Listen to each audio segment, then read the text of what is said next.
ကျွန်တော်တို့ရဲ့ဒီရဲ့ profile ဘေးနားဒီရဲ့ပုံလေးပေါ့နော်အဲ့ပုံလေးကိုကျွန်တော်တို့က Messenger တို့ဒါphone call လို့အဲ့လိုမျိုးလေးပြောင်းကျင်နေဆိုရင်ဘယ်လိုပြောရမလဲဆိုတာကိုကျွန်တော်ပြောပြပေးပါမယ်ဒါ online shop လုပ်တဲ့လူတွေတော့ပို့ပြီးတော့ဟိုဖြစ်တယ်ပေါ့နော်ဒါကျွန်တော်တို့ဒါဒီအားလေးကိုနေလိုက်ကျွန်တော်တို့နဲ့ဆက်တွဲဖို့ပို့ပြီးတော့လွယ်တာပေါ့ဗျာဆိုတော့အရင်ဆုံးကျွန်တော်တို့ဘေးကိုတွားမယ်ဆိုရင်ဒီရဲ့ asset 30လေးကိုကျွန်တော်နှိပ်လိုက်မယ်ပေါ့နော်ဒီ asset 30လေးကိုနှိပ်လိုက်မယ်ဒီမှာရှိခြင်းလည်းရှိနေမယ်ဒီပုံမှာရှိနေမယ်အဲ့ asset 30လေးရှာလိုက်ပေါ့နော်ဆိုတော့ကျွန်တော် asset 30လေးနှိပ်လိုက်မယ်ပြီးရင်ဒီမှာ action button ဆိုတာလေးကိုကျွန်တော်တို့တစ်ချက်တောင်းနှိပ်ပေးလိုက်မယ် okay action button ဆိုတာလေးနှိပ်ပြီးဒီလိုလေးပေါ်ရမယ်ပေါ့နော်ဆိုတော့ကျွန်တော်တို့က edit button ဆိုတာလေးကိုကျွန်တော်နှိပ်လိုက်မယ် okay ဒီလိုပေါ်လာပြီဆိုရင်ကျွန်တော်တို့ဒါ messenger ရှိမယ်ပေါ့နော် messenger ရွေးချင်တယ်ဆိုရင် messenger အမှန်ကြီးလေးကိုကျွန်တော်နှိပ်လိုက်ပေါ့နော်အခုကျွန်တော်တို့ဒါဒီ content ဆိုရင်နှိပ်ထားရလေးကိုဖြုတ်မယ်ဖြုတ်ပြီးမှပဲတခြား messenger တခြားတွေရွေးလို့ရမှာပေါ့နော်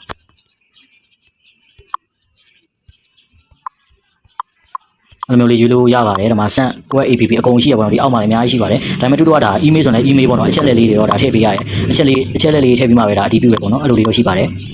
okay ဒါဆိုရင်ကျွန်တော်တို့ကအရင်ဆုံးကျွန်တော်ဗာပြောင်းပြမယ်ဆိုရင် messenger လေးကိုပဲကျွန်တော်နှိပ်ထားလိုက်မယ်နော်ထားလိုက်ရဒီ call phone ဆိုတာလေးကိုကျွန်တော်နှိပ်လိုက်မယ်နှိပ်ပြီးရင်ကျွန်တော်တို့ဒီရဲ့ save ဆိုတာလေးကိုကျွန်တော်နှိပ်လိုက်မယ်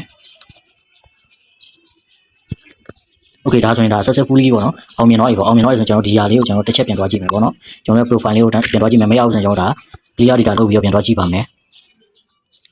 profile လေးကိုပြန်သွားကြည့်မယ်